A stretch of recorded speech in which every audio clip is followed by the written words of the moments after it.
Well, thank you very much. It's wonderful to be here. My name is Angela Adsit, and I am a proud member of the Wolf Clan of the Tahltan Nation in northern BC. And I've had the privilege of growing up in both worlds. And my mother is non-Indigenous, my father is Indigenous. And currently my work is bridging the gap between industry and Indigenous communities. So I work with mining companies, I work with Trans Mountain, several Indigenous communities, mostly in Alberta and BC. I love being a peacemaker and bringing a message of reconciliation. So one of my favorite quotes is by Desmond Tutu, and he talks about reconciliation as in forgiving and being reconciled to our enemies or our loved ones are not about pretending that things are other than they are. It's not about patting one another on the back and turning a blind eye to the wrong. True reconciliation exposes the awfulness, the abuse, the hurt, and the truth.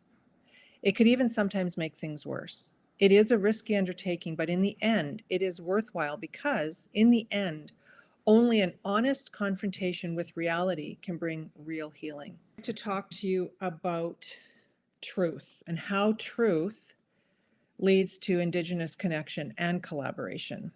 And these principles, they pertain to the Indigenous industry connection and collaboration, but they apply really to any relationship in life, how we can connect and collaborate with others. So let's look at some principles that I believe and I have witnessed have been great assets to this process of connection and collaboration in the process of reconciliation. It's called, the acronym is TRUTH, and we will go through each of these individually.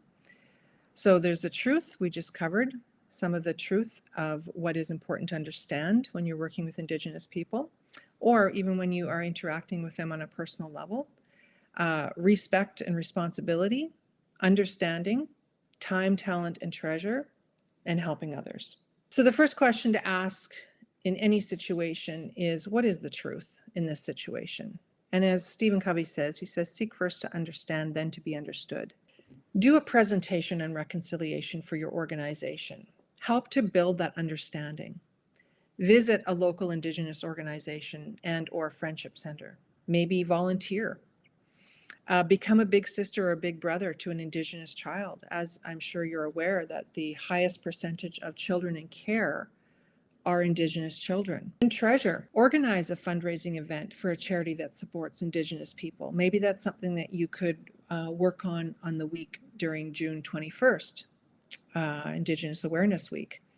Maybe you want to connect with an Indigenous group or organization and support them in some way.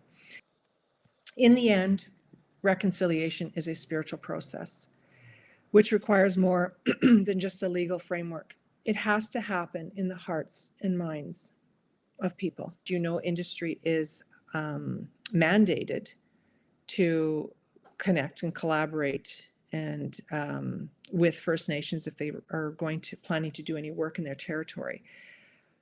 We need to move beyond the mandate and to the real desire to treat human beings as human beings and to acknowledge whose territory we're on and to work together to make a better future for our children.